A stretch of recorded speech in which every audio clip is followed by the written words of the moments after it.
Tonight on Life on the Rock, we have Father Glen Sudano, Part 1. He'll give a reflection and much more.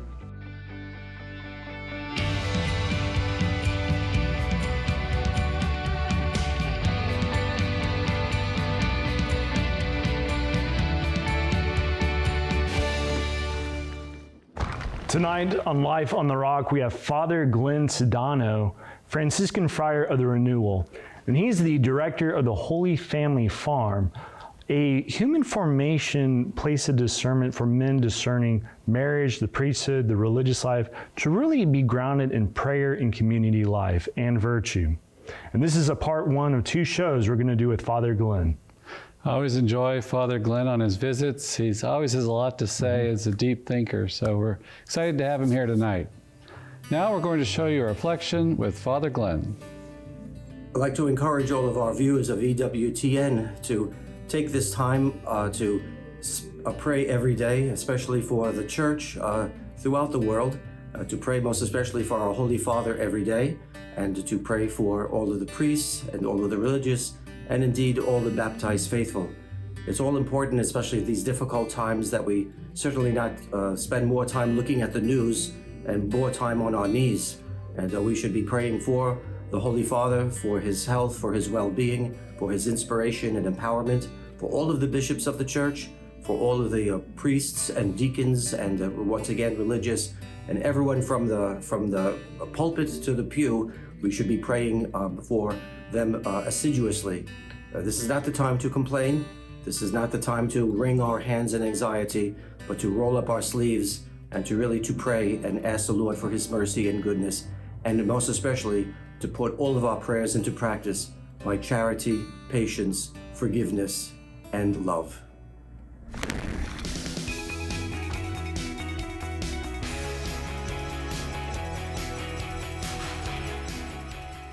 Father Glen, welcome to Life on the Rock. Thank you, brother. Thank you. And you are a Franciscan Friar of the Renewal. Yes. One of the founding members. Yes. And but you're really here to talk to us about a very interesting initiative with the CFRs, and that's the Holy Family Farm. Yeah, Holy Family Farm. Yeah. The Holy Family Farm. Can you tell us a little bit about its history? Well, I worked with the friars. I worked in formation for many years, and in fact, those who are actually in positions of authority right now, they were novices and postulants and maybe even vocations at that time, and when I was now they're in charge, and but I've noticed that over the years that the quality of the young guys coming in has shifted and changed. Same youthful enthusiasm, same desire to serve the Lord. I'm talking about someone in their early 20s. But I must admit, just recognizing or experiencing the guys that we have already that have been in for a number of years now, if you will, if I just use the word like the fabric is not as durable. And I think this a lot has to do with the time that they're living in. I think growing up, maybe just playing the video games and YouTube and maybe family difficulties and fragmented families, poor catechesis. It all adds up, but I think that the person themselves is not as strong. Yeah, and now you've had, I think, a good number of years being a religious. Yes. And just in that retrospect of just seeing men come in, and really the changes just within maybe the last 40 years, how rapid they've been. The last 20 years. The last 20 years, yeah. So once again, the guys may have the desire to really live the life. The question is, do they have the capacity? Do they have the capacity? Yeah. So to live a life of prayer, to live a life of fraternity, and the long haul. Right. We do have guys coming in, and sometimes they don't stay. Yeah. And I mean, every person has their own reasons. Yeah. But I'm just sort of saying, generally speaking, where there's a shift in the fabric. Yeah. And I think too, with that discernment, that long haul that you just mentioned, it's not just a year, but really that lifelong commitment. Can I see myself doing this in 10 years, 20 years, 50 years? If God's blessed me with that longevity. Whether it's monastery or marriage, will there be 50th anniversary cards? Right. If people are going to be using cards, if you know what I mean. Will there be 50 anniversary celebrations in the future? Because who's going to be doing anything for 50 years? Right. And as your role as director, how have you seen God's providence work in maybe establishing and really building up the Holy Family Farm? Well, I think that the young guys coming to us, I think many times they feel within themselves a need for a break.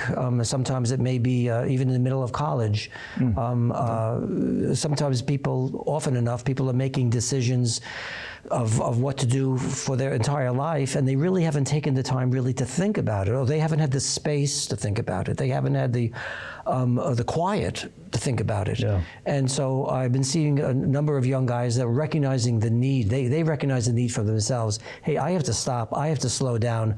I'm not exactly sure where I'm going. Right. Once again, is it marriage or the monastery? Is it to be a priest, to be a brother, to be a married man? In one sense, that makes no difference.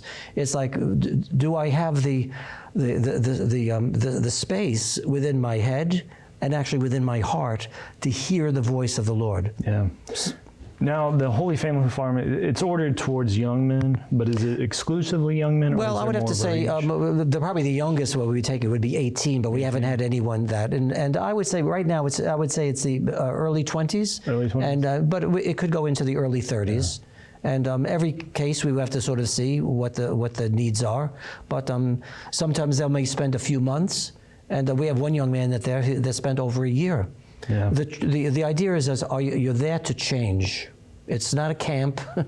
It's not a rehab. Yeah. You're there to grow, to mature, to learn how to work, to learn how to pray. And hopefully the goal is holiness. Yeah. That's really... I think one of the things you were talking about one of the projects you've been working on that farm is just clearing the land. Clearing the land. How many acres is on? There's 60 acres. 60. And I must admit, to do the work was hard, but it's good. Yeah. You know, if we had a company come in to clear a few acres of property and it was professionally done, well, that would be nice for us. But you know what? When I look out the window, and I remember there was woods there, and now I see a pasture. Yeah. And to tell you the truth, when you see a young guy, you're teaching him how to use the chainsaw, and he cuts the tree down, and he looks at you, and he has that look like, I did that. Yeah. Oh yeah, you'll feel the accomplishment. I did that. That's and this is why we think this, and they have to get in touch with their own masculinity, I think that's important. And I always kind of think about, even with the religious life, that role of manual labor. I know just the monks and religious of old, they didn't have modern technologies and machines as we do. I mean, they were in the hands working. Yep. And I think, too, in one sense, that's kind of a lost art. I think it's something to preserve. But, today, I always kind of think about it, like just how much we rely on machines, on computers, on the internet. But just really, even getting back to those basics of what humans used to know, I think is so important. It is important. It is to break a sweat, especially for a young guy. Yeah. We were somewhat built for that. Yeah. And to do that, you realize that there's something good. You eat well and you sleep well. Right. When you work well. And I think it's good too to have that ruggedness. Yeah. Just to, put your hands, to the plow. That's it. And not look back. Just that strength, and a lot of times, when you are working, that's hard. It defines character. But we have a phrase there. So reclaim the land, reclaim the man. Yeah. So as you're reclaiming the land, inch by inch or foot by foot or whatever, that somehow there's something interior is happening. That's the most important thing. It's not simply just changing the exterior. It's not simply just the work. It's that work, but also the interior work that is going on. Yeah. And one of the other things you've kind of established there is kind of a new shrine. Can you talk a little bit about that? Well, we want the place to be, first of all, we wanted the place to be very beautiful. Right. And not like pouring a lot of money into it, but a lot of sweat and time into it. And we established a beautiful shrine to Christ crucified, and we put it on a sort of a mount and it was a lot of work, but it's beautiful. So we want the place. We have a beautiful also a statue of the Holy Family of Jesus, Mary, and Joseph. It's Holy Family Farm, and so to have the farm also to places. So it's not a shrine per se, but that when you're there, you certainly it has a Catholic character to it, and And so we want it to be a place of prayer. Yeah. Just by looking. And was that crucifix, was that hand carved? Oh no, it was given to, actually it was in a chapel that someone gave us the corpus, and we made the rest of it. Okay, cool. Well, we got to go to a break, but whenever we come back, I'd like to get more into the prayer life and maybe that prayer formation for the Holy Family Farm. Beautiful.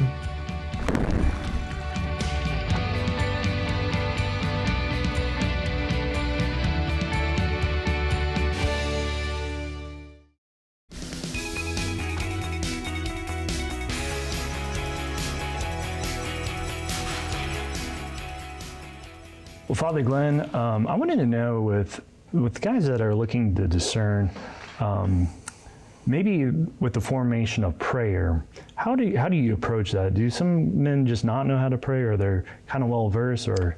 Well, what we're doing at the farm is what we do as friars. So the farm is not directly connected to the friars per se, but we're following the CFR prayer life. So at 6 o'clock, the day begins at 6 o'clock in the chapel. We have office of readings. We say the divine office, right. and after it's around a 15 or 20 minutes office, we have over an hour of quiet time. So they do their spiritual reading, sometimes with a cup of coffee, right? Yeah. And then we gather. Then at 7:30, we're back in the chapel again for morning prayer, which is another 15 or so minutes. On feast days, we do a little chanting and make things a little bit special, and on Sundays. And then we have Holy Mass. After Holy Mass, we have breakfast, and then we're out doing some work for a few hours. We come back for midday prayer. Well, actually, it's at 1 o'clock. Okay. After which we have lunch, and we go back out to work. Then from 5 o'clock to 6 o'clock, we have our Eucharistic Holy Hour with Vespers, and we say the Rosary during that time. Okay. And then we have our dinner, and then at 9 o'clock, we have our Compline or night prayer. And then we go back to quiet time again. So people don't necessarily retire right after night prayer, but it is quiet time. Yeah. So they go back to the book, but not a cup of coffee at that time. Yeah. So yes, they learn to pray by praying. And plus, I give a homily every day, and often it's catechetical or it's instructional, or so. Well, we may not necessarily have formation classes per se, but every day there's some mention for spiritual formation, and of course for prayer. Yeah, I think too, one of the big things, like whenever I was growing up, I guess I heard like Liturgy of the Hours, but I never really knew what that was until I actually visited a religious community, and that was just something very new. Yeah.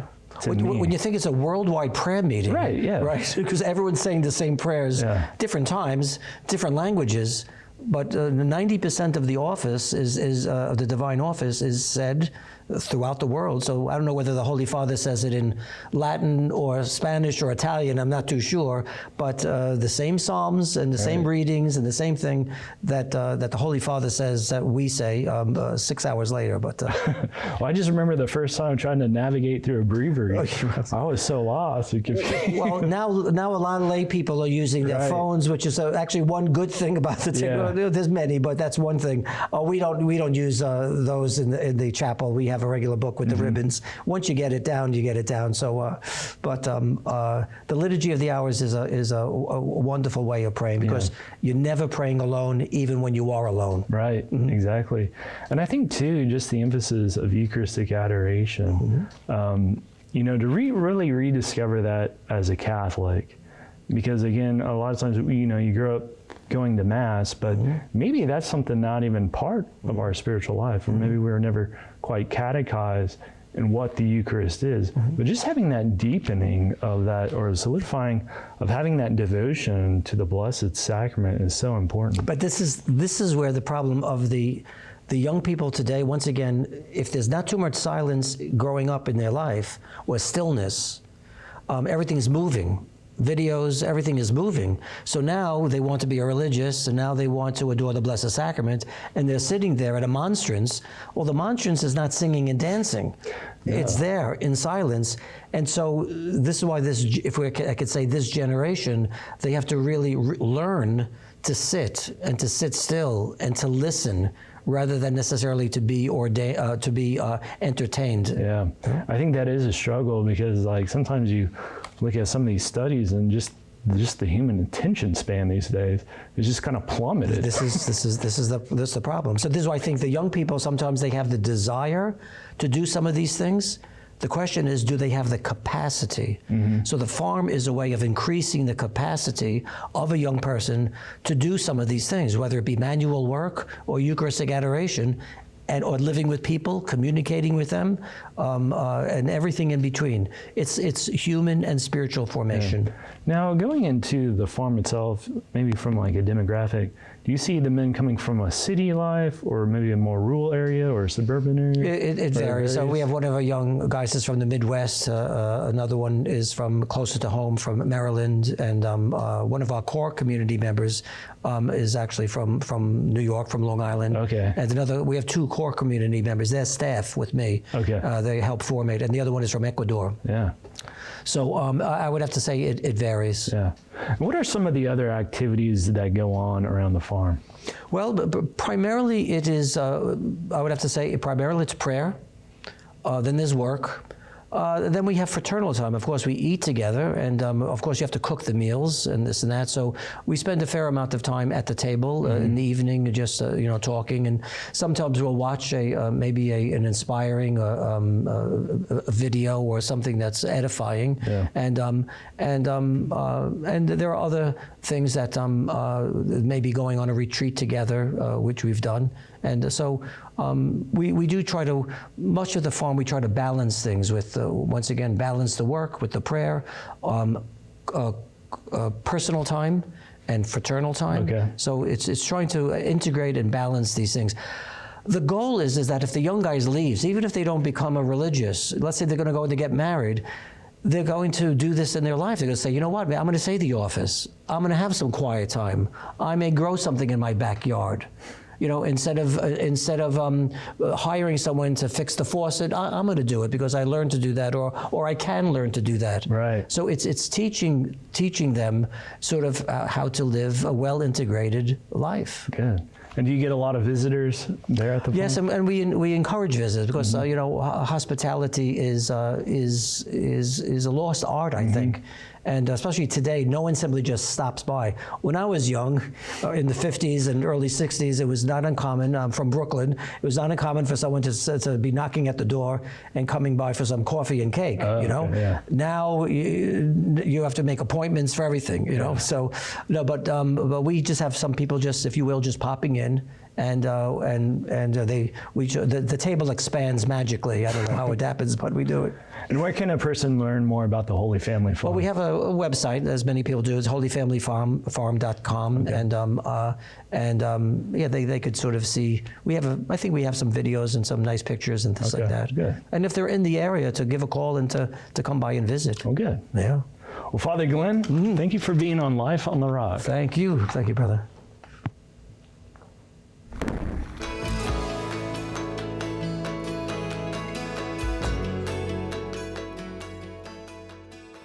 And Father Mark, Father Glen, he has a lot of, I think, wisdom with his years as being a religious and priest. Not only just working in the city, but also, taking his work out into the country to forming young men in the world today. And it's just interesting to see how the Holy Spirit's guided him to really recognize this, I think, need for men to kind of be regrounded in a lot of things that are very basic to human formation. Right. I remember he was here some years ago and he still had the idea, it hasn't fully crystallized yet, and he called it farmation. I always thought it was so funny because he comes out of the crucible of Brooklyn, New York, right. And very New Yorker and Italian heritage and fast New York type guy. And so he's on a farm in upstate New York now and emphasizing work and prayer to help form men. And I always thought that was such a great thing, just to slow down, to take responsibility for a job, to see it through, complete it, spend time in prayer. I mean, that's a great form. And then community life, right? Yeah. They spend time with community, and that's a great formula for formation. And I think Father Glen, he has a great insight into so many problems that young men face in the world today. And he's actually pretty good at breaking down just all the struggles and temptations to all the obstacles that men are just being bombarded with. And again, you know, just being called away from the world into really a place of God, you know, because that's what it's ordered to, is just having that relationship with God and just seeing the need of building that community around our Christian lives is so important. Yeah. And he comes from a tremendous experience, you know, with the CFRs. He was their community servant, their superior. You know, he's worked in formation, dealt with a lot of young men, seen a lot of issues. So he's a great guy with the experience to help especially younger men. Yeah. And it's very almost irreplaceable, just having that wisdom. And again, a lot of young men need guidance, so it's a work that's well needed. Yeah. So we'll send you to that vineyard with a blessing. May our Heavenly Father shine his face upon you. May he give you his peace. May he fill your heart with grace and guide you in life. May God bless you, the Father and the Son and the Holy Spirit. We'll see you next week on Life on the Rock. Seduced me more than once and brought me to my knees. Captivated in my mind and praying for release. Well, I want to get washed in the water and finally find some peace. We're gonna walk down to the Jordan. We're gonna walk down to the Jordan. We're gonna walk down to the Jordan just like Jesus did. Yeah, we're gonna walk down to the Jordan. We're gonna walk down to the Jordan. We're gonna walk down to the Jordan just like Jesus did. Just like Jesus did.